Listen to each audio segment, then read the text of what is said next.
दोस्तों आज का ये वीडियो देखने के बाद आपको भी पता चल जाएगा कि अमेरिका कितना दोगला देश है और आज इसी अमेरिका की तरफ से भारत को अपना वो हथियार देने का भी ऐलान कर दिया गया है जो नेटो का मेंबर होने के बावजूद अमेरिका ने तुर्की को भी नहीं दिया है।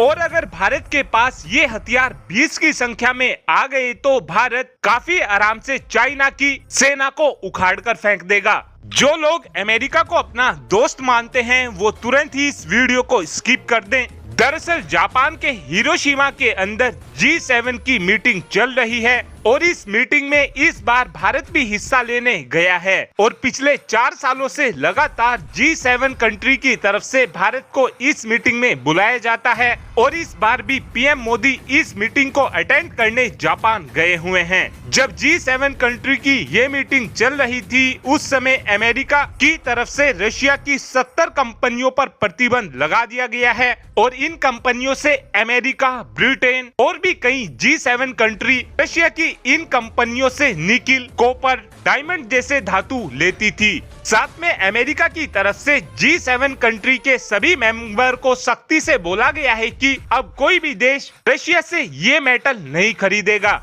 साथ में अमेरिका की तरफ से भारत को भी ये ऑफर दिया गया है कि अगर भारत भी रशिया से इन मेटल को खरीदना बंद कर देगा तो हम भारत के अंदर अपने सबसे बेस्ट फाइटर जेट यानी कि F-35 की असेंबली लाइन ओपन कर देंगे और इस फैक्ट्री के भारत के अंदर लगने के बाद भारत फिर काफी आराम से F-35 का निर्माण देश में ही कर सकेगा। और अगर भारत हमारी बात मानता है तो हम भारत को इस बात के लिए बिल्कुल भी फोर्स नहीं करेंगे कि भारत नेटो को ज्वाइन कर ले, जिससे आप समझ ही सकते हैं कि अमेरिका रशिया और भारत की दोस्ती को तुड़वाना चाहता है। लेकिन कहीं ना कहीं अमेरिका हर बार ये बात भूल जाता है कि 1971 की जंग में जब पूरी दुनिया भारत के खिलाफ खड़ी हुई थी और भारत के ऊपर हमला करने की पूरी तैयारी हो गई थी, उस समय रशिया ही वो एक लौता देश था जो भारत के समर्थन में आया था। और आज जब रशिया को भारत की जरूरत पड़ी है तो हम कैसे पीछे हट सकते हैं।